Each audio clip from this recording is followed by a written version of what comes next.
Now, meanwhile, millions of people have already fled Ukraine. More than 1 million have crossed the border into Poland.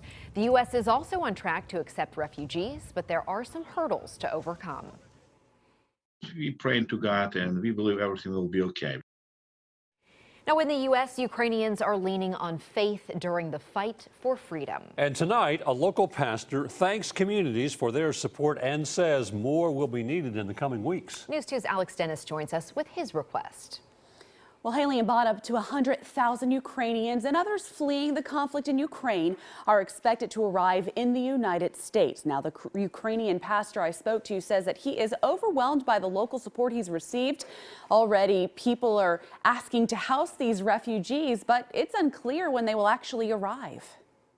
It's a waiting game following President Joe Biden's promise to welcome Ukrainian refugees to the U.S. So right now, we have many good wishes from the president, from the press secretary, James Psaki. But right now we need something on paper because they need to apply to come here legally. I don't like that the people who come through the Mexican border. The pastor of Ukrainian Pentecostal Church says refugees are traveling to embassies in Europe looking for answers. Some people trying to go to U.S. Embassy in Warsaw, Poland. They denied a visa. Meanwhile, in Middle Tennessee and in communities across the nation, people are preparing to welcome those fleeing the war-torn country. They even calling to me and asking, "Hey, Pastor, can you give us refugee right now?"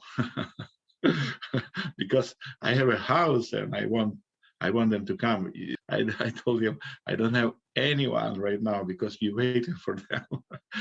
The process to obtain refuge in the U.S. is complex. A refugee location team member with Catholic Charities Diocese of Nashville explains in part, "We expect to hear more from the White House about the U.S. response to Ukraine and Ukrainian refugees in the coming days. One important thing that we are hearing from federal partners is that admitting up to 100,000 Ukrainian refugees is not a time-bound goal. For now, prayers and donations is what the pastor says his people need." You have such good people who surrounding us, the American people, who helping in every way. They praying, they donating. Well, UNICEF, United Way Worldwide, and Doctors Without Borders are just some of the many organizations helping the Ukrainian refugees. So to learn more about those and others, head to our website, WKRN.com.